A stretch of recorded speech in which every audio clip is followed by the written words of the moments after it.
ಹರೇ ಶ್ರೀನಿವಾಸ. ಎಲ್ಲರಿಗೂ ನಮಸ್ಕಾರ. ಮಹಿಳಾ ಸದಸ್ಯರೆಲ್ಲರಿಗೂ ಅಂತಾರಾಷ್ಟ್ರೀಯ ಮಹಿಳಾ ದಿನಾಚರಣೆಯ ಹಾರ್ದಿಕ ಶುಭಾಶಯಗಳು.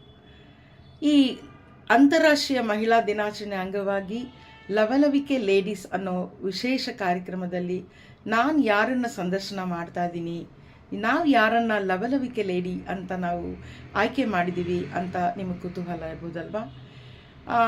ಇವರು ಚೆನ್ನಾಗಿ ಹಾಡ್ತಾರೆ, ದಾಸರ ಪದಗಳನ್ನು ಹಾಡ್ತಾರೆ. ಆಮೇಲೆ ಕನ್ನಡ ಬರ್ತಿರಲಿಲ್ಲ, ಆದರೂ ಕಲಿತು ನಾನು ಕನ್ನಡದಲ್ಲಿ ಕವನ ಬರೆಯೋಕ್ಕೆ ಶುರು ಮಾಡಿದೆ, ಅದು ಕಲಾಚಾವಡಿಗೆ ಸೇರಿದ ಮೇಲೆ ಅಂತ ಹೇಳ್ತಾರೆ. ಭಾವಗೀತೆನ ಹಾಡ್ತಿರ್ಲಿಲ್ಲ, ಇಲ್ಲಿಗೆ ಸೇರಿದ ಮೇಲೆ ಭಾವಗೀತೆನೂ ಹಾಡ್ತೀನಿ ಅಂತ ಹೇಳ್ತಾರೆ. ಕನ್ನಡ ಚಿತ್ರಗೀತೆಗಳೆಲ್ಲ, ಕನ್ನಡ ಚಿತ್ರನೇ ನೋಡಿಲ್ಲ, ಆದರೂ ಇವಾಗ ಕನ್ನಡ ಚಿತ್ರಗೀತೆಗಳನ್ನು ಕೇಳಿ ಕಲಿತು ಹಾಡ್ತಾ ಇದ್ದೀನಿ ಅಂತ ಹೇಳ್ತಾರೆ. ಇಷ್ಟೆಲ್ಲ ಯಾರಿದ್ದಾರೆ ಅಂದರೆ ಬಹಳ ಲವಲವಿಕೆಯಿಂದ ಇರ್ತಾರೆ, ನಗುಮುಖದಲ್ಲಿ ಇರ್ತಾರೆ. ಯಾರು ಇವರು? ಇವರು ಬೇರೆ ಯಾರೂ ಅಲ್ಲ, ಇವರೇ ನಮ್ಮ ಕಲಾಚಾವಡಿಯ ಆತ್ಮೀಯರಾಗಿರುವಂತಹ ಲವಲವಿಕೆ ಲೇಡಿ ಶ್ರೀಮತಿ ವೀಣಾ ಕೃಷ್ಣಪ್ಪ ಅವರು. ಇವತ್ತು ನಾನು ಸಂದರ್ಶನ ಮಾಡೋಕ್ಕೆ ಹೊರಟಿರೋದು ಶ್ರೀಮತಿ ವೀಣಾ ಕೃಷ್ಣಪ್ಪ ಅವರನ್ನು ಸಂದರ್ಶನ ಮಾಡೋಣಲ್ಲ. ನಿಮಗೆಲ್ಲರಿಗೂ ಈ ಕಾರ್ಯಕ್ರಮಕ್ಕೆ ಆತ್ಮೀಯವಾಗಿ ಸ್ವಾಗತವನ್ನು ಕೋರ್ತಾ ಇದ್ದೀನಿ. ನಮಸ್ಕಾರ ವೀಣಾ ಕೃಷ್ಣಪ್ಪ ಅವರೇ, ಹೇಗಿದ್ದೀರಾ? ಅಂತಾರಾಷ್ಟ್ರೀಯ ಮಹಿಳಾ ದಿನಾಚರಣೆಯ ಹಾರ್ದಿಕ ಶುಭಾಶಯಗಳು. ಹಾಗೆ ಕಲಾಚಾವಡಿಯ ಲವಲವಿಕೆ ಲೇಡಿ ಅಂತ ನೀವು ಗುರುತಿಸಿರೋದ್ರಿಂದ ನಿಮಗೆ ಹಾರ್ದಿಕ ಅಭಿನಂದನೆಗಳನ್ನು ತಿಳಿಸ್ತಾ ಇದ್ದೀನಿ. ನಮಸ್ತೆ ಮೇಡಮ್. ಮೊದಲನೆಯದಾಗಿ ತಮಗೂ ಮತ್ತು ಎಲ್ಲ ಮಹಿಳೆಯರಿಗೂ ವಿಶ್ವ ಮಹಿಳಾ ದಿನಾಚರಣೆಯ ಹಾರ್ದಿಕ ಶುಭಾಶಯಗಳು. ವಿಶ್ವ ಮಹಿಳಾ ದಿನಾಚರಣೆಯ ಅಂಗವಾಗಿ ಕಲಾಚಾವಡಿಯಲ್ಲಿ ವಿಶೇಷ ಸಂದರ್ಶನ ಕಾರ್ಯಕ್ರಮ ಲವಲವಿಕೆ ಲೇಡೀಸ್ ಎಂಬ ಸುಂದರವಾದ ಕಾರ್ಯಕ್ರಮಕ್ಕೆ ನನ್ನನ್ನು ಆಯ್ಕೆ ಮಾಡಿರುವ ತಮಗೂ ಮತ್ತು ಕಲಾಚಾವಡಿಯ ಎಲ್ಲ ನಿರ್ವಾಹಕರಿಗೂ ನನ್ನ ಅನಂತ ಧನ್ಯವಾದಗಳು. ಹಾಗೆ ತಮ್ಮ ಪ್ರೀತಿಯ ಸ್ವಾಗತಕ್ಕೆ ನನ್ನ ಹೃತ್ಪೂರ್ವಕ ಧನ್ಯವಾದಗಳು ಮೇಡಮ್. ಧನ್ಯವಾದಗಳು ವೀಣಾ ಅವರೇ. ವೀಣಾ ಅವರೇ, ನಿಮ್ಮ ಬಗ್ಗೆ ನಮಗೆ ನೀವು ಹಾಡ್ತೀರಾ ಅಂತ ಗೊತ್ತು, ಕವನ ರಚಿಸ್ತೀರಾ ಅಂತ ಗೊತ್ತು, ಎಲ್ಲದಕ್ಕಿಂತ ಲವಲವಿಕೆಯಾಗಿರ್ತೀರಾ ಅನ್ನೋದು ಖಂಡಿತ ಗೊತ್ತು. ಆದರೆ ನೀವು ನಿಮ್ಮ ಬಗ್ಗೆ ಒಂದಷ್ಟು ನಾವು ತಿಳ್ಕೊಳ್ಬೇಕು ಅಂತ ತುಂಬ ಆಸೆ. ನೀವು ಹುಟ್ಟಿದ್ದೆಲ್ಲಿ, ನಿಮ್ಮ ಪೋಷಕರ ಬಗ್ಗೆ, ನಿಮ್ಮ ಒಟ್ಟಲ್ಲೇ ನಿಮ್ಮ ತವರಿನ ಬಗ್ಗೆ ಒಂದಷ್ಟು ಮಾಹಿತಿಗಳನ್ನು ತಿಳಿಸ್ಕೊಡ್ಬಹುದಾ? ಖಂಡಿತ ಮೇಡಮ್.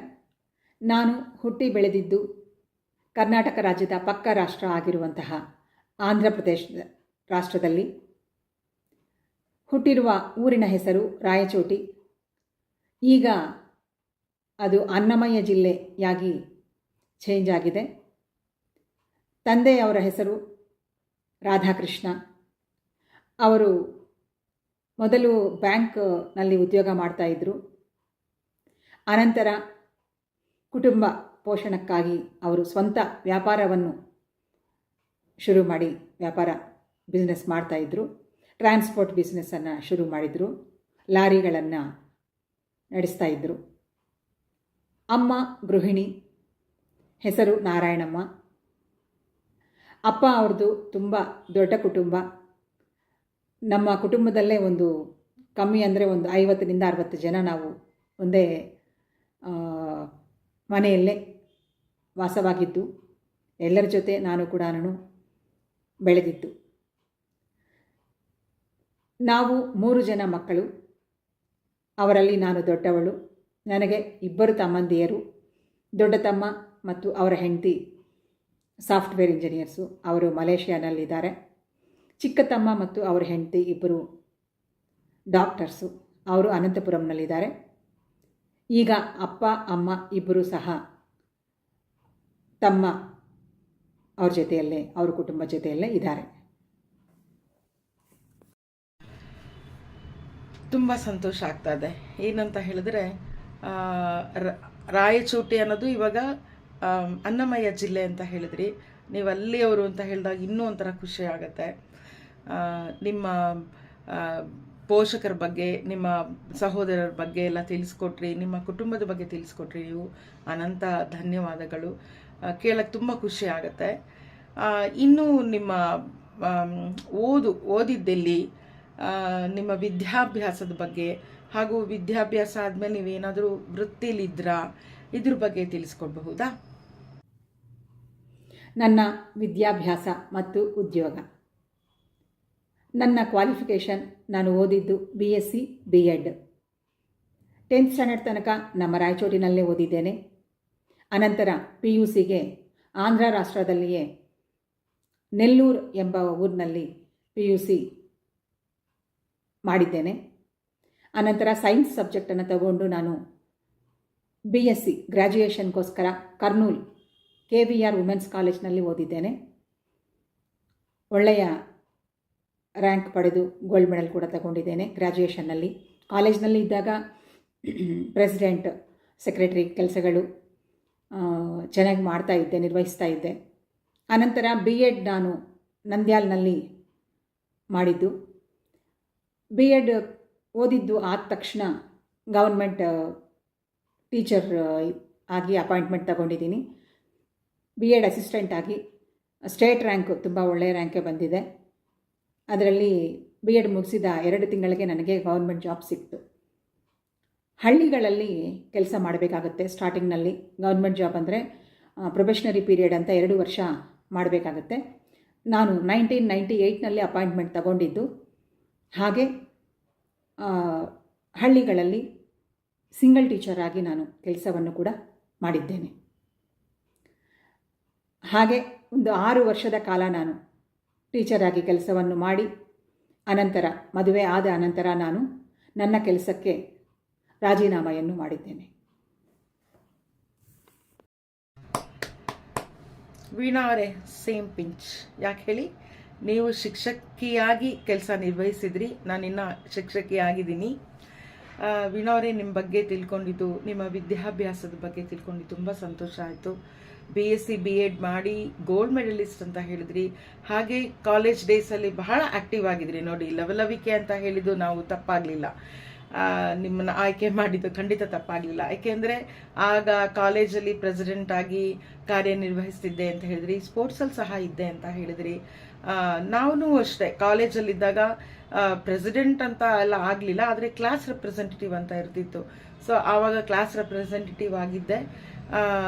ಜಾಸ್ತಿ ನಾನು ಕಾಂಪಿಟೇಷನ್ಸ್ಗೆಲ್ಲ ಹೋಗ್ತಿದ್ದರಿಂದ ಇದನ್ನು ಅಷ್ಟೊಂದು ನಿಭಾಯಿಸೋಕ್ಕಾಗ್ತಾ ಇರಲಿಲ್ಲ. ಮತ್ತು ವೃತ್ತಿ, ನೀವು ಹೇಳಿದ್ರಿ ಸರ್ಕಾರಿ ವೃತ್ತಿಲಿದ್ದಿ ಅಂತ ಹೇಳಿದ್ರಿ. ಹೌದು, ಸಾಮಾನ್ಯವಾಗಿ ಫಸ್ಟ್ ಪೋಸ್ಟ್ ಹಳ್ಳಿಗಳಲ್ಲಿ ಕೊಡ್ತಾರೆ. ಹಳ್ಳಿಗಳಲ್ಲಿ ಗೆದ್ಕೊಂಬಂದ್ಬಿಟ್ರೆ ಸಿಂಗಲ್ ಟೀಚರ್ ಅಂತ ಹೇಳಿದ್ರಿ. ಹಳ್ಳಿಗಳಲ್ಲಿ ಗೆದ್ಕೊಂಬಂದ್ಬಿಟ್ರೆ ಬಿಡಿ, ಅದು ನಾವು ಏನೋ ಒಂದು ಸಾಧನೆ ಮಾಡ್ದಂಗೆ. ಅಂದರೆ ಅಲ್ಲಿಯ ವಿದ್ಯಾರ್ಥಿಗಳಿಗೆ ನಾವು ಪಾಠ ಮಾಡೋದ್ರಿಂದ ಅಲ್ಲಿ ಒಂದು ಆಗೋವಂಥ ಸಂತೋಷನೇ ಬೇರೆ. ಸೊ ನಿಮ್ಮ ಈ ವಿದ್ಯಾಭ್ಯಾಸದ ಬಗ್ಗೆ ತಿಳ್ಕೊಂಡು ಬಹಳ ಖುಷಿ ಆಯಿತು. ಕಂಗ್ರ್ಯಾಚುಲೇಷನ್, ಗೋಲ್ಡ್ ಮೆಡಲಿಸ್ಟ್ ಅಂತ ಹೇಳಿದಿರಿ, ಕಂಗ್ರ್ಯಾಚುಲೇಷನ್ಸ್. ಇನ್ನು ನಿಮ್ಮ ವಿವಾಹ ಜೀವನದ ಬಗ್ಗೆ ಅದನ್ನು ತಿಳಿಸ್ಕೊಡ್ಬಹುದಾ? ನನ್ನ ವೈವಾಹಿಕ ಜೀವನ, ನನ್ನ ಜೀವನದಲ್ಲಿ 1998 ವರ್ಷ ಬಹಳ ವಿಶೇಷವಾದದ್ದು ಎಂದು ಹೇಳುತ್ತೇನೆ. ಏಕೆಂದರೆ ಇದೇ ವರ್ಷದಲ್ಲಿ ದೇವರು ನನಗೆ ಒಳ್ಳೆಯ ಕೆಲಸವನ್ನು ಕೊಟ್ಟು ಶಿಕ್ಷಕಿಯಾಗಿ ನಾನು ಕೆಲಸವನ್ನು ಮಾಡಲು ಅನುಗ್ರಹ ಮಾಡಿದ್ದಾರೆ. ಅದೇ ರೀತಿ 2 ತಿಂಗಳ ಒಳಗೇನೆ ಮದುವೆ ಕೂಡ ನಿಶ್ಚಯ ಆಗಿರುವುದು. ಅಂದರೆ 1998 ಡಿಸೆಂಬರ್ನಲ್ಲಿ ನನಗೆ ಮದುವೆ ಆಗಿದೆ. ಕರ್ನಾಟಕದಲ್ಲಿ ಆಂಧ್ರ ಬಾರ್ಡರ್ ಆಗಿರುವಂಥ ಕರ್ನಾಟಕ ಚಿಂತಾಮಣಿ ಎಂಬ ಊರಿನಲ್ಲಿ ನಾನು ಸೊಸೆಯಾಗಿ ಬಂದಿದ್ದೇನೆ. ನನ್ನ ಹಸ್ಬೆಂಡ್, ಅವರ ಹೆಸರು ನವೀನ್ ಚಂದ್ರ. ಅವರು ಮೆಕ್ಯಾನಿಕಲ್ ಇಂಜಿನಿಯರಿಂಗ್ ಓದಿದ್ದಾರೆ. ಆದರೆ ಈಗ ಅವರು ನಮ್ಮ ಸ್ವಂತ ಬಿಸ್ನೆಸ್ಸನ್ನು ನೋಡ್ಕೊತಾರೆ. ನಮ್ಮ ಮನೆಯವ್ರಿಗೆ ಒಬ್ಬರು ಅಕ್ಕ ಮತ್ತು ಅಣ್ಣ ಇದ್ದಾರೆ. ಅವರ ಅಕ್ಕ ಅವರು ಆಡಿಟರ್ ಆಗಿ ಮತ್ತು ಅವರ ಹಸ್ಬೆಂಡ್ ಡೆಂಟಿಸ್ಟ್ ಆಗಿ ಕೆಲಸ ಮಾಡ್ತಾ ಇದ್ದಾರೆ. ಅವರು ಆಸ್ಟ್ರೇಲಿಯಾನಲ್ಲಿ ಸೆಟಿಲ್ ಆಗಿದ್ದಾರೆ. ನಮ್ಮ ಯಜಮಾನ್ರವರ ಅಣ್ಣ ಅವರು ಮತ್ತು ಅವರ ಹೆಂಡತಿ ಇಬ್ಬರು ಸಹ ಡಾಕ್ಟರ್ಸು. ಅವರು ಅಮೆರಿಕಾನಲ್ಲಿ ಸೆಟಿಲ್ ಆಗಿದ್ದಾರೆ. ನಾವು ಮನೆಯಲ್ಲಿ ಚಿಕ್ಕವರು. ನಮ್ಮ ಅತ್ತೆಯವ್ರ ಜೊತೆಯಲ್ಲಿ ನಾವಿರ್ತೀವಿ. ನಮ್ಮ ಮಾವನವರು ಈಗ ಇಲ್ಲ. ನಮಗೆ 2 ಮಕ್ಕಳು. ಮಗ ದೊಡ್ಡವನು, ಹೆಸರು ಸಾಯಿ ಚರಣ್. ಅವನು ಕಂಪ್ಯೂಟರ್ ಸೈನ್ಸ್ನಲ್ಲಿ ಇಂಜಿನಿಯರಿಂಗ್ ಮಾಡಿದ್ದಾನೆ. ಈಗ ಹೈಯರ್ ಸ್ಟಡೀಸ್ಗೋಸ್ಕರ MS ಮಾಡಲು ಅಮೆರಿಕ ಹೋಗಿದ್ದಾನೆ. ಮಗಳು ಮಹತಿ IIT ಕಾನ್ಪುರ್ನಲ್ಲಿ ಎಲೆಕ್ಟ್ರಿಕಲ್ ಇಂಜಿನಿಯರಿಂಗ್ 2ನೇ ವರ್ಷದಲ್ಲಿ ಓದ್ತಾ ಇದ್ದಾಳೆ. ಮನೆಯಲ್ಲಿ ಪ್ರತಿಯೊಬ್ಬರೂ ಕೂಡ ಸಪೋರ್ಟಿವ್ ಆಗಿರ್ತಾರೆ. ಏಕೆಂದರೆ for every successful women there will be a man ಅಂತಾರೆ. ಖಂಡಿತ ಇದು ನಿಜ. ಏಕೆಂದರೆ ಅವರ ಸಹಾಯ, ನಮ್ಮ ಮನೆಯವರ ಸಹಾಯ ಆಗಲಿ, ಅತ್ತೆಯವರ ಸಪೋರ್ಟ್ ಆಗಲಿ, ನಮ್ಮ ಮಕ್ಕಳ ಸಪೋರ್ಟ್ ಆಗಲಿ ಖಂಡಿತ ಇದೆ. ಹಾಗೆ ನಮ್ಮ ನಾದಿನಿಯವರ ಸಪೋರ್ಟ್ ತುಂಬ ಇದೆ ಅಂತ ಹೇಳಬೇಕು. ಅವರು ಏಕೆಂದರೆ ನನಗೆ ಒಂದು ಫ್ರೆಂಡ್ ಥರ ಪ್ರತಿಯೊಂದರಲ್ಲೂ ಸಜೆಷನ್ಸ್ ಎಲ್ಲ ಕೊಡ್ತಾರೆ, ತುಂಬ ಸಹಾಯ ಮಾಡ್ತಾರೆ. ನಾನು ಮುಂದುವರಿಸಲು ಕೂಡ ಅವರು ಸಜೆಷನ್ಸ್ ಹೇಗೆ ಇರಬೇಕು ಎಂದು ಸಲಹೆ ನೀಡ್ತಾ ಇರ್ತಾರೆ. ಸೊ ಅದರಿಂದ ನಾನು ಪ್ರತಿಯೊಬ್ಬರ ಸಪೋರ್ಟ್ ನನ್ನ ಹಿಂದೆ ಇದೆ ಅಂತ ನಾನು ಖಂಡಿತ ಹೇಳುತ್ತೇನೆ. ತುಂಬ ಖುಷಿ ಆಯಿತು ನಿಮ್ಮ ಫ್ಯಾಮಿಲಿ ಬಗ್ಗೆ ಕೇಳಿ. ಎಲ್ಲರೂ ಎಷ್ಟು ವಿದ್ಯಾವಂತರು, ಎಲ್ಲರೂ ಎಷ್ಟು ಚೆನ್ನಾಗಿ ಸೆಟ್ಲ್ ಆಗಿದ್ದಾರೆ. ನಿಮ್ಮ ಹಸ್ಬೆಂಡ್ ಇರ್ಬೋದು ಅಥವಾ ಮತ್ತು ನಿಮ್ಮ ಮಕ್ಕಳು ಸಹ ಓದೋದಿನಲ್ಲಿ ಎಷ್ಟು ಮುಂದುವರೆದಿದ್ದಾರೆ ಅಂತ, ಮತ್ತು ನಿಮ್ಮ ಅತ್ತೆ ಮಾವನ ಬಗ್ಗೆ ತಿಳಿಸಿದ್ರಿ. ಮಕ್ಕಳು ಸಹ ನಿಮ್ಮ ಹಾದಿಯಲ್ಲೇ ಹೋಗ್ತಾ ಇದ್ದಾರೆ. ಅದಕ್ಕೆ ಅಷ್ಟಿಲ್ಲದೆ ಹೇಳ್ತಾರ, ತಾಯಿ ಅಂತೆ ಮಗಳು ನೂಲಿನಂತೆ ಸೀರೆ ಅಂತ, ಅಥವಾ ಇನ್ನೂ ಒಂದು ಹೇಳ್ಬೋದು, ಯಥಾ ರಾಜ ತಥಾ ಪ್ರಜಾ ಅಂತ. ಮನೇಲಿ ಹಿರಿಯ ಹೇಗಿರ್ತಾನೋ ಅದನ್ನೇ ಅನುಸರಿಸ್ಕೊಂಡು ಹೋಗ್ತಾರೆ ಅಂತ. ತುಂಬ ಖುಷಿ ಆಯಿತು ವೀಣಾ ಅವರೇ. ಮತ್ತು ನೀವು ಒಂದು ಮಾತು ಹೇಳಿದ್ರಿ, ತುಂಬ ಸಪೋರ್ಟಿವ್ ಆಗಿದ್ದಾರೆ ಫ್ಯಾಮಿಲಿಲೆಲ್ಲರೂ ಅಂತ. ಅದನ್ನು ನೀವು ಹೇಳೋದೇ ಬೇಡ. ಯಾಕೆ ಹೇಳಿದ್ರೆ ನಿಮ್ಮ ಅತ್ತೆ ನಿಮ್ಮ ಬೆನ್ನೆಲುಬಾಗಿ ಹಿಂದೆ ಇರ್ತಾರೆ. ಅಂದರೆ ನಿಮ್ಮ ಎಲ್ಲ ಕಾರ್ಯಕ್ರಮಕ್ಕೆ ನಿಮ್ಮ ಅತ್ತೆ ಬರ್ತಾ ಇರ್ತಾರೆ, ನಿಮ್ಮ ಜೊತೆ ಬಂದು ಎಷ್ಟು ಖುಷಿಯಾಗಿ ನೀವು ಹಾಡೋದಾಗಲಿ ಅಥವಾ ನೀವು ಪ್ರೈಸ್ಗಳನ್ನ ತಗೊಳ್ಳೋದಾಗಲಿ ನೋಡ್ತಾ ಇರ್ತಾರೆ. ನಿಮ್ಮನ್ನಲ್ಲದೆ ನಮ್ಮಗಳನ್ನು ಸಹ ಪಾಪ ಬೆಂತಾಡ್ತಾರೆ, ಬಂದು ಚೆನ್ನಾಗಿದ್ದೀರಾ ಅಂತ ಮಾತಾಡಿಸ್ತಾರೆ, ನೀವು ಚೆನ್ನಾಗಿ ಹಾಡ್ತೀರಾ ಅಂತಾರೆ. ಅದೇನೋ ವಿಶೇಷ ಅಭಿಮಾನದಿಂದ ಅವ್ರು ನಮ್ಮನ್ನು ಮಾತಾಡಿಸ್ತಾರೆ. ಅಮ್ಮ ನಿಮಗೆ ನಾನು ಇಲ್ಲಿಂದ ಧನ್ಯವಾದಗಳನ್ನು ಹೇಳ್ತೀನಿ. ಹೀಗೆ ವೀಣಾ ಅವ್ರಿಗೆ ಇನ್ನೊಂದಷ್ಟು ಸಹಕಾರ ಕೊಡಿ ಅಂತ ನಾನು ಈ ಮೂಲಕ ಕೇಳ್ಕೊಳ್ತೀನಿ. ತುಂಬ ಸಂತೋಷ ಆಗುತ್ತೆ ನಿಮ್ಮ ಫ್ಯಾಮಿಲಿ ಬಗ್ಗೆ ತಿಳ್ಕೊಂಡಿದ್ದು. ವೀಣಾ, ನೀವು ಹೇಳಿದ್ರಿ ನಿಮ್ಮನ್ನು ಕೊಟ್ಟಿದ್ದು ಚಿಂತಾಮಣಿಗೆ ಅಂತ ಹೇಳಿ. ನೀವು ಹುಟ್ಟಿದ್ದು ಆಂಧ್ರ, ಇದು ಬಾರ್ಡರ್ ಚಿಂತಾಮಣಿ. ಆಲ್ಮೋಸ್ಟ್ ಚಿಂತಾಮಣಿಲಿ ಕನ್ನಡ ತೆಲುಗು ಎರಡೂ ಮಿಕ್ಸ್ ಇದೆ. ನನಗೂ ಸುಮಾರು ಫ್ರೆಂಡ್ಸ್ ಇದ್ದಾರೆ ಚಿಂತಾಮಣಿಯಲ್ಲಿ.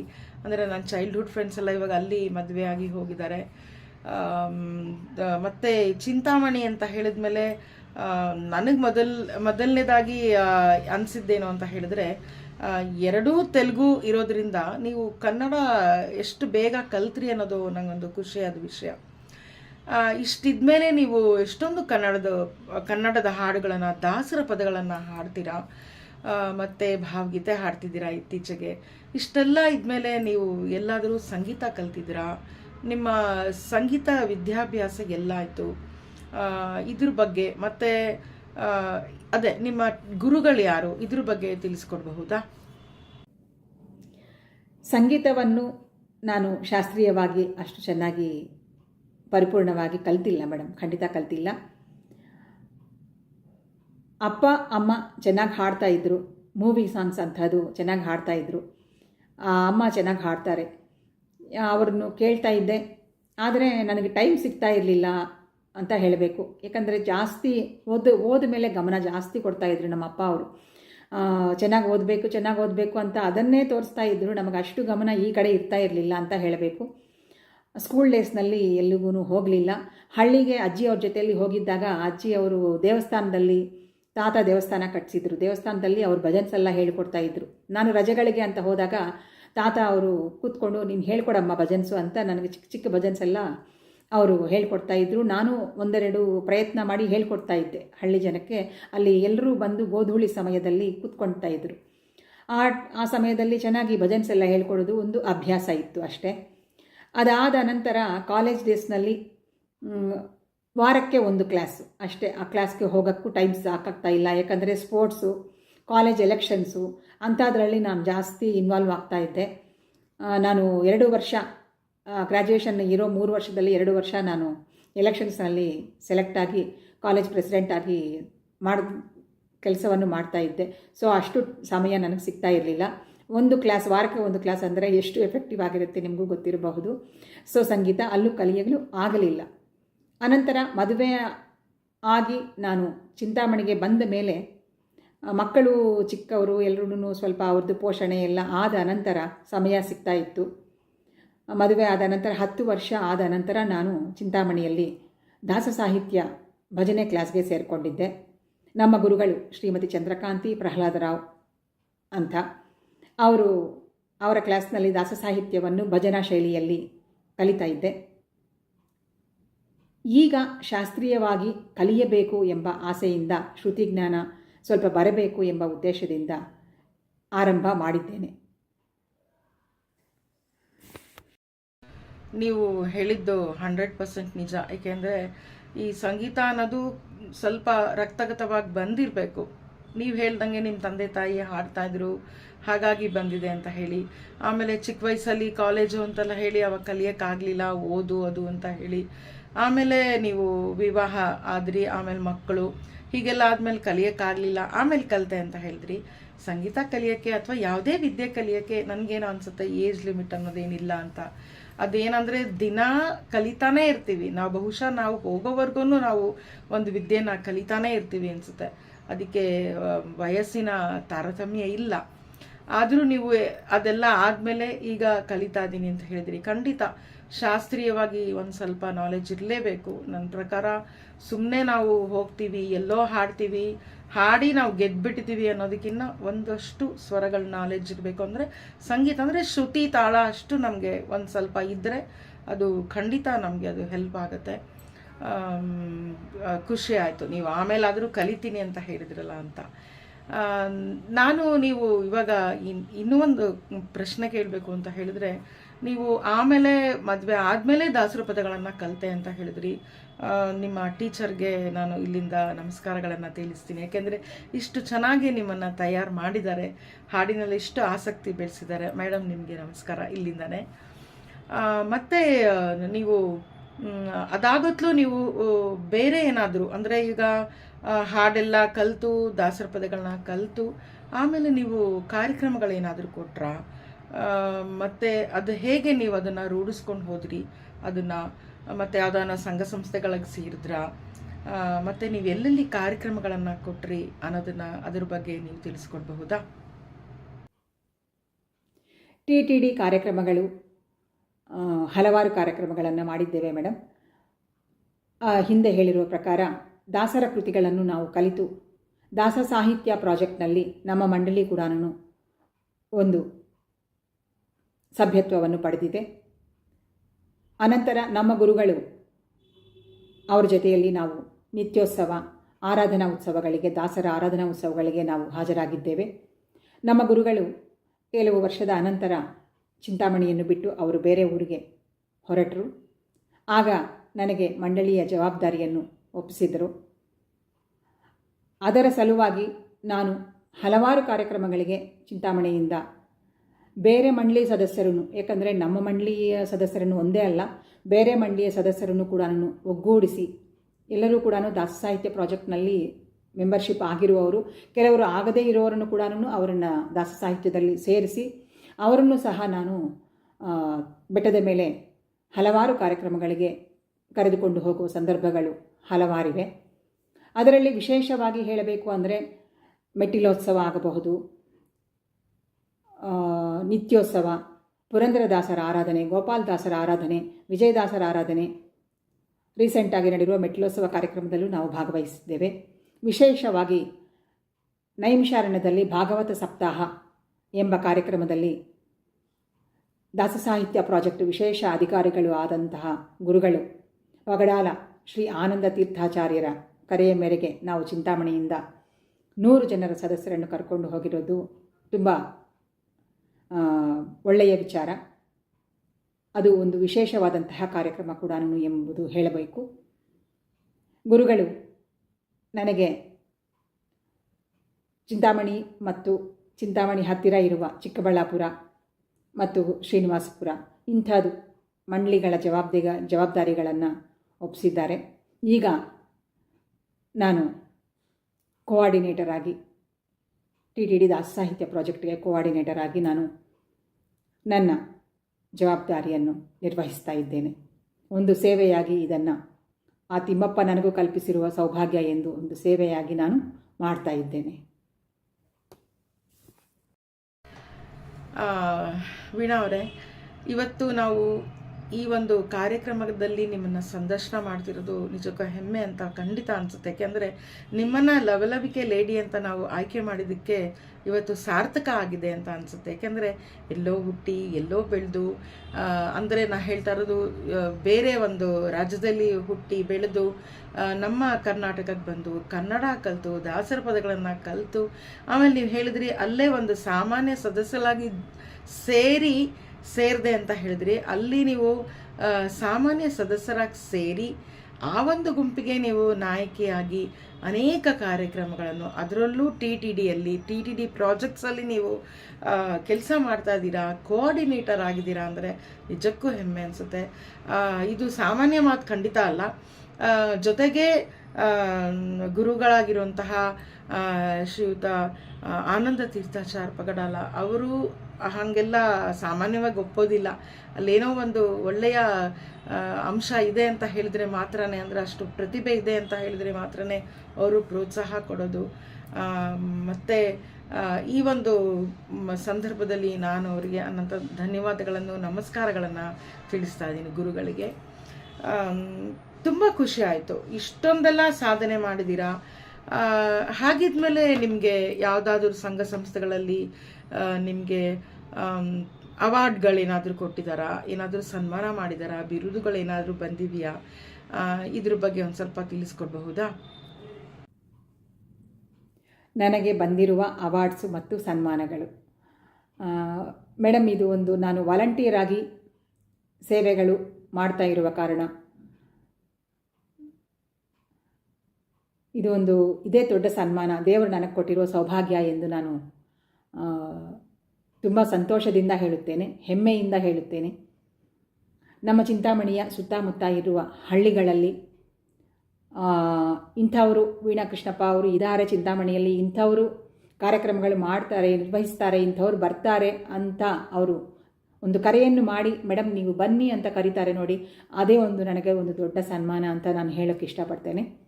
ಅನಂತರ ನಮ್ಮ ಚಿಂತಾಮಣಿಯ ಹತ್ತಿರದಲ್ಲಿರುವ ಕೈವಾರ ತಾತಯ್ಯನವರ ದೇವಸ್ಥಾನ, ಅಲ್ಲಿಯೂ ಅಷ್ಟೇ ಯಾವುದೇ ಕಾರ್ಯಕ್ರಮವಿರಲಿ, ವೀಣಾ ಮೇಡಮ್ ನೀವು ಮಾಡಿಕೊಡಿ, ಸ್ವಲ್ಪ ನಮಗೆ ಸಹಾಯ ಮಾಡಿ, ಮಂಡಳಿ ಅವರನ್ನು ಸ್ವಲ್ಪ ಸೇರಿಸಿ, ಈ ರೀತಿಯ ಸಹಾಯವನ್ನು ಕೇಳ್ತಾರೆ. ಅದು ಒಂದು ದೊಡ್ಡ ಸನ್ಮಾನ ಆಗಬಹುದು. ಹಾಗೆ ನಮ್ಮ ಚಿಂತಾಮಣಿಯಲ್ಲಿ ಬಹಳ ವರ್ಷಗಳಿಂದ ಇತಿಹಾಸವಿರುವಂತಹ ಕನ್ನಡ ಸಾಹಿತ್ಯ ಕೂಟ ಎಂಬ ಒಂದು ಪ್ರತಿ ಶನಿವಾರ ಒಂದು ಕಾರ್ಯಕ್ರಮ ನಡೆಯುತ್ತೆ ಸಾಹಿತ್ಯ ಕೂಟದಲ್ಲಿ. ಅದರಲ್ಲಿ ನಾನು ಕೂಡ ಒಬ್ಬ ಸದಸ್ಯೆ ಎಂದು ಹೇಳಲು ಹೆಮ್ಮೆ ಅಂತ ಅನಿಸುತ್ತೆ. ಯಾಕಂದರೆ ನಾನು ಕಂಪ್ಲೀಟ್ ತೆಲುಗಿನವಳು, ಇಲ್ಲಿಗೆ ಬಂದ ಮೇಲೆ ಕನ್ನಡವನ್ನು ಕಲಿತು ಕನ್ನಡ ಸಾಹಿತ್ಯ ಕೂಟದಲ್ಲಿ ನಾನು ಒಬ್ಬಳು ಅಂದರೆ ನನಗೆ ತುಂಬ ಸಂತೋಷ ಅಂತ ಅನಿಸುತ್ತೆ. ಹಾಗೆ ಇಲ್ಲಿ ಪ್ರತಿಯೊಬ್ಬರೂ ಕೂಡ ಅತಿ ಪ್ರೀತಿಯಿಂದ ಅಷ್ಟೇ ಅಕ್ಕರೆಯಿಂದ ನನ್ನನ್ನು ಕೇಳ್ತಾರೆ, ಮಾತಾಡ್ತಾರೆ. ಅದೇ ಒಂದು ದೊಡ್ಡ ಸನ್ಮಾನ ಅಂತ ಹೇಳ್ತೇನೆ. ವಿಶೇಷವಾಗಿ ಹೇಳಬೇಕು ಅಂದರೆ ನನಗೆ ಅಡುಗೆ ಅಂದರೆ ತುಂಬ ಇಷ್ಟ. ಸ್ಟಾರ್ಟಿಂಗ್ನಲ್ಲಿ ನಾನು ಬಹಳಷ್ಟು ಅವಾರ್ಡ್ಸನ್ನು ನಾನು ಅಡುಗೆ ಸ್ಪರ್ಧೆಗಳಲ್ಲಿ ಆಗಲಿ, ಆನ್ಲೈನ್ ಸ್ಪರ್ಧೆ ಆಗಬಹುದು, ವಿಶೇಷವಾಗಿ ನಾನು ಆಫ್ಲೈನ್ ಮಾಡಿರೋ ಸ್ಪರ್ಧೆಗಳಾಗಬಹುದು, ಅಡುಗೆಯಲ್ಲಿ ನೆಸ್ಲೆ ಅವ್ರದ್ದು ಹೆಲ್ದಿ ಫುಡ್ ಹ್ಯಾಬಿಟ್ಸನ್ನು ಹೇಗೆ ಮಕ್ಕಳಿಗೆ ಹೆಲ್ದಿ ಫುಡ್ ಕಾಂಪಿಟಿಷನ್ಸನ್ನು ಹೇಗೆ ಮಾಡ್ಬೋದು ಅಂತ ನಾನು ಫುಡ್ ಕಾಂಪಿಟಿಷನ್ ಇಟ್ಟಿದ್ದಾಗ ಮಕ್ಕಳಿಗೋಸ್ಕರ ಅಂತಾನೆ ಒಂದು ಥೀಮ್ ಇಟ್ಟಿದ್ದರು. ಅದರಲ್ಲಿ ನಾನು ಶೆಫ್ ಆಫ್ ದ ಇಯರ್ ಅಂತ ಒಂದು ಅವಾರ್ಡ್ ತಗೊಂಡೆ ನೆಸ್ಲೆ ಅವರಿಂದ. ಇಂಥದ್ದು ಹಲವಾರಿವೆ ಮೇಡಮ್. ಆನಂತರ ಗಾಯನದಲ್ಲಿ ಅಂದರೆ ಹಳ್ಳಿಗಳಲ್ಲಿ ಹೋದಾಗ ಸನ್ಮಾನಗಳು ನಡೆಯುತ್ತೆ. ಸಂಘ ಸಂಸ್ಥೆಗಳಲ್ಲಿ ಅಂತ ಹೇಳಿದರೆ TTD ಅವರಿಂದ ನನಗೆ ನೈಮಿಷಾರಣ್ಯದಲ್ಲಿ ಅಷ್ಟು ಸಾವಿರಾರು ಜನರ ಮುಂದೆ ನಮ್ಮ ಗುರುಗಳು ಪಗಡಾಲ ಆನಂದ ತೀರ್ಥಾಚಾರ್ಯರವರು ನನಗೆ ಸನ್ಮಾನ ಮಾಡಿದ್ದು ನನ್ನ ಜೀವನದಲ್ಲಿ ಮರೆಯಲಾಗದಂತಹ ಒಂದು ಸುದಿನ ಎಂದು ಹೇಳುತ್ತೇನೆ. ಎಲ್ಲ ಕೇಳಲಿ ಎಂದು ನಾನು ಹಾಡುವುದಿಲ್ಲ, ಹಾಡುವುದು ಅನಿವಾರ್ಯ ಕರ್ಮ ನನಗೆ. ಹಾಡು ಹಕ್ಕಿಯಾಗಿ ಬದುಕಿಗೆ ಬೇಕೇ ಬಿರುದು ಸನ್ಮಾನ. ಎಷ್ಟು ಒಳ್ಳೆ ಕವನವನ್ನು ಕೊಟ್ಟಿದ್ದಾರೆ GSS ಅವರಲ್ವಾ. ಅವ್ರ ಮಾತಿನಂತೆ ಬಿರುದು ಸನ್ಮಾನ ಎಲ್ಲ ನೆಪ ಮಾತ್ರ. ಅಥವಾ ಈಗಂತೂ ಬಿಡಿ, ಎಷ್ಟೋ ಜನ ದುಡ್ಡು ಕೊಟ್ಟು ಸನ್ಮಾನಗಳನ್ನ ಮಾಡಿಸ್ಕೊತಾ ಇದ್ದಾರೆ, ಬಿರುದುಗಳನ್ನ ತಗೊಳ್ತಿದ್ದಾರೆ. ಅಂಥದ್ರಲ್ಲಿ ನೀವು ನಿಮ್ಮ ಒಂದು ಒಳ್ಳೆಯ ಮನಸ್ಸಿನಿಂದ ಒಳ್ಳೆಯ ಕೆಲಸಗಳನ್ನು ಮಾಡಿದ್ದೀರಾ. ಅಷ್ಟಿಲ್ಲದೆ ನಿಮಗೆ ನಮ್ಮ ಗುರುಗಳು TTD ಗುರುಗಳು ನಿಮಗೆ ಅಷ್ಟು ಜನರ ಮುಂದೆ ನಿಮಗೆ ಒಂದು ಸನ್ಮಾನ ಮಾಡೋಕ್ಕೆ ಸಾಧ್ಯನಾ? ಇದೇ ಸಾಕಲ್ವ ನಿಮಗೆ ಒಂದು ಬಿರುದು ಸನ್ಮಾನ ಎಲ್ಲ. ಅಷ್ಟಿಲ್ಲದೆ ಇನ್ನೊಂದು ಹೇಳಬೇಕು, ನೀವು ಮೊದಲನೇದಾಗಿ ಹಳ್ಳಿಗೆ ಹೋಗಿ ನೀವು ಪಾಠ ಮಾಡಿದ್ದೀರಾ ಅಂತ ಆ ಮಕ್ಕಳು ಇವತ್ತು ನೆನಪು ಮಾಡ್ಕೊಳ್ತಿರ್ತಾರೆ. ನಮ್ಮ ಮಿಸ್ ಅಂತ ಹೊರಗಡೆ ಹೋದಾಗ ಇವ್ರು ನಮ್ಮ ಟೀಚರ್ ಅಂತ ತೋರಿಸ್ತಾರಲ್ಲ, ಅದಕ್ಕಿನ್ನ ಬಿರುದು ಸನ್ಮಾನ ಬೇಕಾ ಅಂತ ನಾನು ಕೇಳೋದು. ಮತ್ತು ನೀವು ಹೇಳಿದ್ರಿ ಅಡುಗೆಯಲ್ಲಿ ತುಂಬ ಇಂಟ್ರೆಸ್ಟ್ ಇತ್ತು, ಅದರಲ್ಲಿ ತುಂಬ ಬಹುಮಾನಗಳು ಪಡೆದಿದ್ದೀರಾ, ಸನ್ಮಾನಗಳನ್ನ ಪಡೆದಿದ್ದೀರಾ ಅಂತ. ಇದೆಲ್ಲ ಕೇಳಿ ಖುಷಿ ಆಯಿತು. ಮತ್ತು ನಿಮಗೆ ಇನ್ನೂ ಒಂದು ಮಾತು ಹೇಳಿದ್ರಿ, ಯಾವುದೋ ಊರಿಗೆ ಹೋದಾಗ ನಿಮ್ಮ ನವೀನ ಕೃಷ್ಣಪ್ಪ ಅವರಲ್ವಾ ಅಂತ ಮಾತಾಡಿಸ್ತಾರೆ ಅಂತ. ಇದಕ್ಕಿನ್ನ ಬೇಕಾ ಬಿರುದು ಸನ್ಮಾನ ನಾನು ಕೇಳೋದು. ಎಷ್ಟು ಖುಷಿ ಆಗುತ್ತೆ.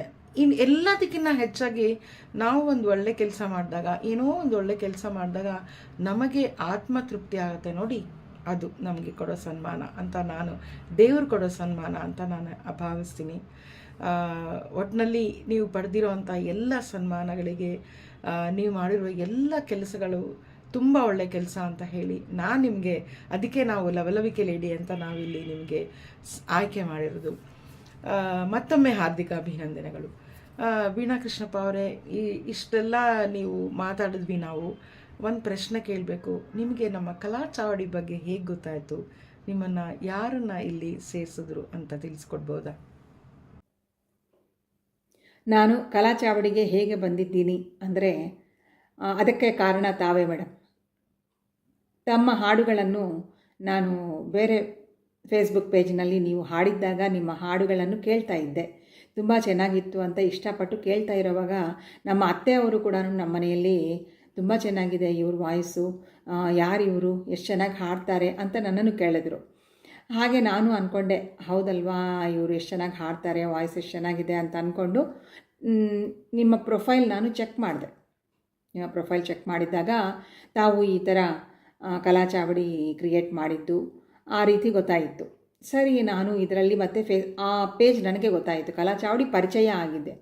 ಸರಿ, ಇದರಲ್ಲಿಯೂ ನಾನು ಪೋಸ್ಟ್ ಮಾಡಬಹುದು ಅಂತ ಅಂದ್ಕೊಂಡು ಮೊಟ್ಟ ಮೊದಲನೆಯ ಬಾರಿ ದಾಸರ ಕೃತಿಗಳನ್ನು ಹಾಡಿ ಪೋಸ್ಟ್ ಮಾಡಿದ್ದೇನೆ. ಆ ಪೋಸ್ಟು ಡಿಕ್ಲೈನ್ ಆಗಿದೆ. ಏನಕ್ಕೆ ಡಿಕ್ಲೈನ್ ಆಗಿದೆ ಅಂತ ಗೊತ್ತಿಲ್ಲ. ಸರಿ, ದಾಸರ ಹೆಸರು ಏನಾದರೂ ತಪ್ಪು ಮಾಡಿದ್ದೀನೇನೋ ಅಂತ ಚೆಕ್ ಮಾಡಿ ಮತ್ತೊಮ್ಮೆ ಅದನ್ನು ರೀಪೋಸ್ಟ್ ಮಾಡಿದೆ. Again it's declined. ಸರಿ, ಏನೋ ಗೊತ್ತಿಲ್ಲ ಬಿಡಿ ಅಂತ ಅಂದ್ಕೊಂಡು ಮಾರನೇ ದಿವಸ ಏನು ಮಾಡಿದ್ದೀನಿ, ಸಾಹಿತ್ಯ ಚಾವಡಿ ಇರೋ ದಿನ ನಾನು ಮತ್ತೊಮ್ಮೆ ದಾಸರ ಕೃತಿಗಳನ್ನೇ ನಾನು ಪೋಸ್ಟ್ ಮಾಡಿದೆ. ಸೊ ಅದು ಕೂಡ ಡಿಕ್ಲೈನ್ ಆಗಿದೆ. ಅಯ್ಯೋ, ಏನೋ ತೊಂದರೆ ಇದೆ, ನಾನು ಮಾಡ್ತಾ ಇರೋದೇನೋ ತಪ್ಪಿದೆ, ತಿಳ್ಕೊಳ್ಳೋಣ ಅಂತ ಅಂದ್ಕೊಂಡು ತಮಗೆ ಪರ್ಸ್ನಲ್ಲಾಗಿ ನಾನು ಮೆಸೆಂಜರ್ನಲ್ಲಿ, ಮೇಡಮ್ ಈ ಥರ ನನ್ನ ಪೋಸ್ಟ್ ರೆಗ್ಯುಲರ್ ಆಗಿ ಡಿಕ್ಲೈನ್ ಆಗ್ತಾಯಿದೆ, ಏನು ರೀಸನ್ ಅಂತ ನಿಮಗೆ ಮೆಸೇಜ್ ಮಾಡಿದೆ. ಅದಕ್ಕೆ ತಾವು ದಾಸಚಾವಡಿಯಲ್ಲಿ ದಾಸರ ಕೃತಿಗಳನ್ನು ಹಾಡುವಾಗ ಸೀರೆ ಉಟ್ಕೊಂಡು ಹಾಡಬೇಕು ಅಂತ ಹೇಳಿದ್ದೀರಿ. ಸರಿ, ಅದು ಅರ್ಥ ಆಯಿತು. ನಾನು ಆವತ್ತು ಚೂಡಿದಾರ್ ನನ್ನ ಉಡುಪಿತ್ತು, ಅದು ತಪ್ಪಾಗಿದೆ ಅಂತ. ಮಾರನೇ ದಿವಸ ಯಾಕೆ, ಆವತ್ತು ಸಾಹಿತ್ಯ ಚಾವಡಿ ಇತ್ತು, ನೀವು ದಾಸರ ಕೃತಿಗಳನ್ನು ಹಾಡಬಾರ್ದಾಗಿತ್ತು. ಓ ಸರಿ, ಇಂಥ ರೂಲ್ಸ್ ಎಲ್ಲ ಇವೆ ಇದರಲ್ಲಿ ಅಂತ ಅಂದ್ಕೊಂಡು ನೀವು ಮತ್ತೆ ನನಗೆ ಎಲ್ಲ ಕಲಾ ಚಾವಡಿಯ ಯಾವ ದಿನ ಯಾವ ಹಾಡು ಹಾಡಬೇಕು, ಯಾವ ಕೆಲಸ ಇದೆ, ಇದರಲ್ಲಿ ಏನು ಆ್ಯಕ್ಟಿವಿಟಿ ಇದೆ ಅಂತ ನೀವು ಅದನ್ನು ನನಗೆ ರೂಲ್ಸ್ ರೆಗ್ಯುಲೇಷನ್ಸ್ ಎಲ್ಲನೂ ಕಳಿಸಿದ್ದೀರಿ. ಅದನ್ನು ನೋಡಿ ನಾನು ಅಂದಿನಿಂದ ಫಾಲೋ ಮಾಡಿದ್ದೀನಿ ಮೇಡಮ್. ಕಲಾ ಚಾವಡಿಯಲ್ಲಿ ನಾನು ಆವತ್ತಿನಿಂದ ಪರ್ಫೆಕ್ಟಾಗಿ ಪೋಸ್ಟ್ ಮಾಡಲು ಪ್ರಯತ್ನ ಮಾಡಿ ಇಂದಿಗೆ 550 ಮೇಲೆ ಪೋಸ್ಟ್ಗಳನ್ನು ಮಾಡಿದ್ದೇನೆ. ನೀವು ಕನ್ನಡ ಕಲಿತು ಒಂದು ಕವನ ಬರೆದಿದ್ದೀರಾ ಕಲಾ ಚಾವಡಿಲಿ ಅಂದರೆ ಅದು ನಿಜಕ್ಕೂ ಒಂಥರ ಹೆಮ್ಮೆ ವಿಷಯನೇ. ಆಮೇಲೆ ಕನ್ನಡ ಹಾಡುಗಳನ್ನ ನೀವು ಅವತ್ತು ಶುರು ಮಾಡಿದ್ದು ಇವತ್ತರೆಗೂ ನಿಮ್ಮ ಸಾಹಿತ್ಯ ಚಾವಡಿ ನಿಮ್ಮ ಕವನ ಖಂಡಿತ ಇದ್ದೇ ಇರುತ್ತೆ. ಚಿತ್ರಗೀತೆ ಸಹ ಅಷ್ಟೇ. ಸೊ ದಾಸ ಚಾವಡಿ, ಸಾಹಿತ್ಯ ಚಾವಡಿ, ಭಾವ ಚಾವಡಿ ಮತ್ತು ಚಿತ್ರ ಚಾವಡಿಯಲ್ಲಿ ಖಂಡಿತ ನಿಮ್ಮ ಭಾಗವಹಿಸುವಿಕೆ ಇದ್ದೇ ಇರುತ್ತೆ ಕಲಾ ಚಾವಡಿಯಲ್ಲಿ. ಸೊ ನಾವು ಲವಲವಿಕೆ ಲೇಡಿ ಅಂತ ನಿಮ್ಮನ್ನು ಗುರುತಿಸಿದ್ದು ಅಲ್ಲಿ ಖಂಡಿತ ಹೆಮ್ಮೆ ಅಂತ ಅನಿಸುತ್ತೆ. ನೀವೆಲ್ಲ ಇಷ್ಟೆಲ್ಲ ಸಾಧನೆ ಮಾಡ್ತಾನೇ ಇದ್ದೀರಾ, ಇನ್ನೂ ಮಾಡ್ತಾನೇ ಇದ್ದೀರಾ. ಆದ್ರೂ ನಮ್ಮ ಕಲಾ ಚಾವಡಿಗೋಸ್ಕರ, ಅಂದರೆ ನಮ್ಮ ಕಲಾ ಚಾವಡಿಯ ಸದಸ್ಯರಿಗೋಸ್ಕರ ನೀವು ಏನಾದರೂ ಒಂದು, ಅಂದರೆ ಈ ಒಂದು ಸುಸಂದರ್ಭದಲ್ಲಿ ಏನಾದರೂ ಒಂದು ಮಾಡಬೇಕಲ್ವಾ? ದಾಸರ ಪದ ಹಾಡ್ತೀರಾ, ಅಥವಾ ಭಾವಗೀತೆ ಹಾಡ್ತೀರಾ, ಅಥವಾ ಚಿತ್ರಗೀತೆ ಹಾಡ್ತೀರಾ, ಅಥವಾ ಕವನ ರಚನೆ ಮಾಡ್ತೀರಾ? ಏನು ಮಾಡಬಹುದು ನಮಗೋಸ್ಕರ? ಖಂಡಿತ ಮೇಡಮ್. ನಮ್ಮ ಹೆಮ್ಮೆಯ ಕಲಾ ಚಾವಡಿಯ ವಿಶೇಷ ಸಂದರ್ಶನ ಕಾರ್ಯಕ್ರಮದ ಬಗ್ಗೆ ಚಿಕ್ಕದಾಗಿ ಒಂದು ಕವನ ರೂಪದಲ್ಲಿ ನಿಮ್ಮ ಮುಂದೆ ಬಂದಿದ್ದೇನೆ. ಮಹಿಳಾ ದಿನಾಚರಣೆ ಅಂಗವಾಗಿ ಕಲಾ ಚಾವಡಿಯಲ್ಲಿ ನಡೆದ ವಿಶೇಷ ಸಂದರ್ಶನ.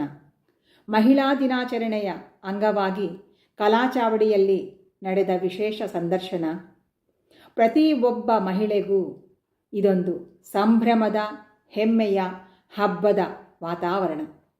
ಪ್ರತಿಯೊಬ್ಬ ಮಹಿಳೆಗೂ ಇದೊಂದು ಸಂಭ್ರಮದ, ಹೆಮ್ಮೆಯ, ಹಬ್ಬದ ವಾತಾವರಣ. ನಿಮ್ಮ ಎಲ್ಲರ ಪ್ರೀತಿಯ ಕಲಾಚಾವಡಿ, ನಿಮ್ಮ ಎಲ್ಲರ ಪ್ರೀತಿಯ ಕಲಾಚಾವಡಿ ಎಲ್ಲರ ಮನಸ್ಸಲ್ಲೂ ಕನಸಲ್ಲೂ ನಿಲ್ಲಿಸಿದ ಕಲೆಗಳ ಚಾವಡಿ. ಚಾವಡಿಗೆ ಆಧಾರ ಸ್ತಂಭ ನಮ್ಮ ಚಂದ್ರಿಕಾರವರು. ಚಾವಡಿಗೆ ಆಧಾರ ಸ್ತಂಭ ನಮ್ಮ ಚಂದ್ರಿಕಾರವರು. 4 ದಿಕ್ಕುಗಳಂತೆ ನಮ್ಮ ನಿರ್ವಾಹಕಿಯರು. 4 ದಿಕ್ಕುಗಳಂತೆ ನಮ್ಮ ನಿರ್ವಾಹಕಿಯರು. ನಮ್ಮ ಪ್ರತಿಭೆಗೆ ತಕ್ಕ ಪ್ರೋತ್ಸಾಹ ಸಿಗುವುದು ಇಲ್ಲಿ. ನಮ್ಮ ಪ್ರತಿಭೆಗೆ ಪ್ರೋತ್ಸಾಹ ಸಿಗುವುದು ಇಲ್ಲಿ. ಬನ್ನಿ ಸಂಭ್ರಮಿಸೋಣ ನಾವೆಲ್ಲರೂ ಸೇರಿ. ಬನ್ನಿ ಸಂಭ್ರಮಿಸೋಣ ನಾವೆಲ್ಲರೂ ಸೇರಿ. ಧನ್ಯವಾದಗಳು. ತುಂಬ ಚೆನ್ನಾಗಿದೆ ವೀಣಾ ಮೇಡಮ್ ಕವನ. ಪ್ರೋತ್ಸಾಹ ಸಿಗುವುದಿಲ್ಲಿ, ಸಂಭ್ರಮಿಸೋಣ ಎಲ್ಲರೂ ಸೇರಿ ಅಂತ ಹೇಳಿದ್ರಿ.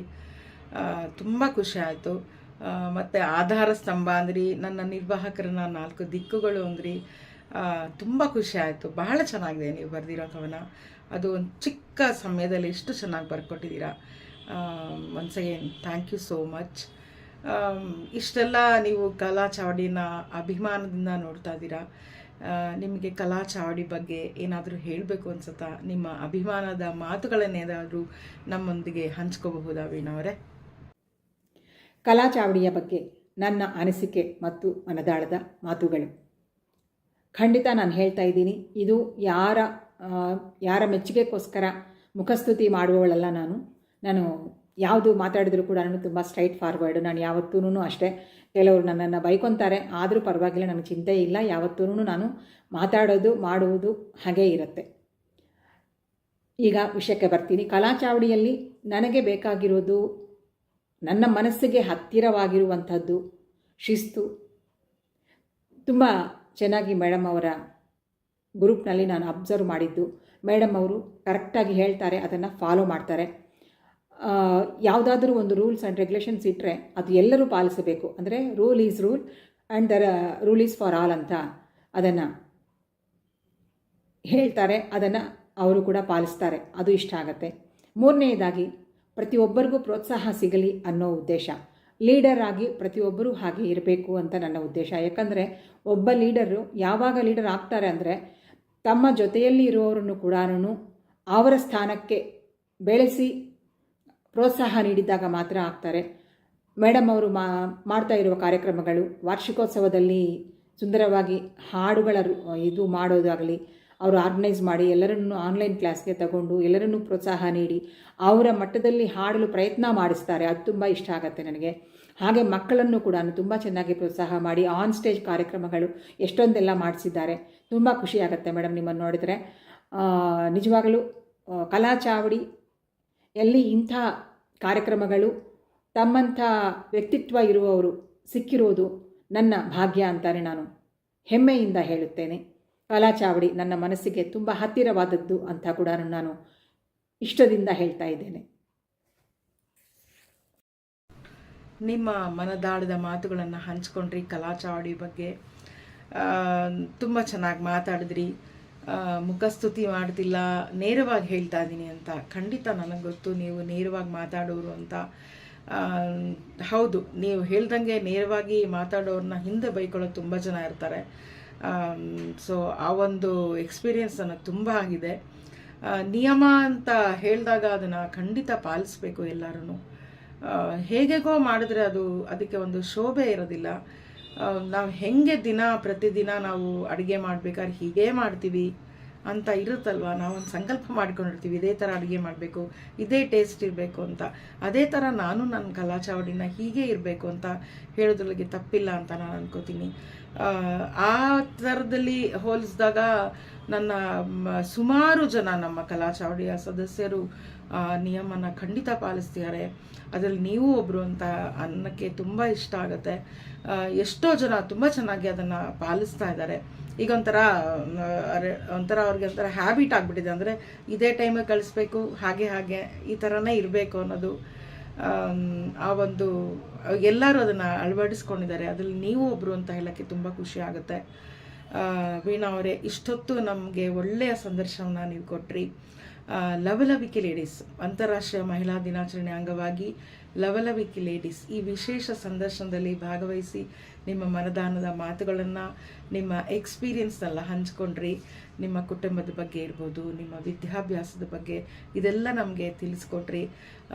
ಸೊ ನಿಮಗೆ ನಾನು ಅನಂತ ಧನ್ಯವಾದಗಳನ್ನು ಹೇಳಕ್ಕೆ ಇಷ್ಟಪಡ್ತೀನಿ. ಹಾಗೆ ಬಹಳ ಒಳ್ಳೆಯ ಕವನವನ್ನು ನೀವು ಕೊಟ್ರಿ, ಅದಕ್ಕೆ ಸಹ ಅನಂತ ಧನ್ಯವಾದಗಳು. ನಮ್ಮ ಎಲ್ಲ ಮಹಿಳಾ ಸದಸ್ಯರ ಪರವಾಗಿ, ಪುರುಷ ಸದಸ್ಯರ ಪರವಾಗಿ, ಪ್ರತಿಯೊಬ್ಬರು ಮತ್ತು ನಮ್ಮ ಎಲ್ಲ ನಿರ್ವಾಹಕರ ಪರವಾಗಿ ನಾನು ನಿಮಗೆ ಈ ಒಂದು ಕಾರ್ಯಕ್ರಮದಲ್ಲಿ ನಿಮ್ಮ ಸಮಯವನ್ನು ಮೀಸಲಾಗಿಟ್ಟು ಈ ಒಂದು ಯಶಸ್ವಿಯಾಗಿ ಈ ಕಾರ್ಯಕ್ರಮವನ್ನು ನಡೆಸ್ಕೊಟ್ರಿ. ಸಂದರ್ಶನದ ಕಾರ್ಯಕ್ರಮ ಎಲ್ಲರ ಪರವಾಗಿ ನಾನು ನಿಮಗೆ ಅನಂತ ಧನ್ಯವಾದಗಳನ್ನು ಹೇಳಕ್ಕೆ ಇಷ್ಟಪಡ್ತೀನಿ.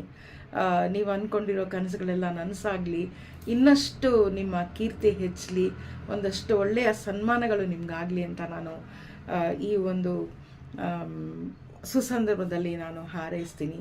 ಮತ್ತೊಮ್ಮೆ ಮಗದೊಮ್ಮೆ ನಿಮಗೆ ಅನಂತ ಧನ್ಯವಾದಗಳನ್ನು ಹೇಳಕ್ಕೆ ಇಷ್ಟಪಡ್ತೀನಿ. ಹರೇ ಶ್ರೀನಿವಾಸ. ವಿಶ್ವ ಮಹಿಳಾ ದಿನಾಚರಣೆಯ ಅಂಗವಾಗಿ ಕಲಾ ಚಾವಡಿಯಲ್ಲಿ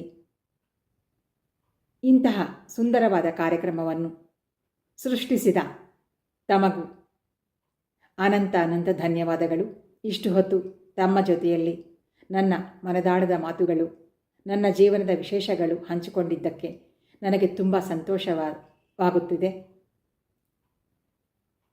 ಈ ಕಾರ್ಯಕ್ರಮವನ್ನು ಆಯೋಜನೆ ಮಾಡಿದ್ದಕ್ಕೆ ಕಲಾ ಚಾವಡಿಯ ಹೆಮ್ಮೆಯ ರೂವಾರಿಯಾದಂತಹ ನಿಮಗೂ ಅನಂತ ಧನ್ಯವಾದಗಳು ಹಾಗೂ ಮಹಿಳಾ ದಿನಾಚರಣೆಯ ಹಾರ್ದಿಕ ಶುಭಾಶಯಗಳು. ತಮಗೆ ಪ್ರೀತಿಯ ಧನ್ಯವಾದಗಳು.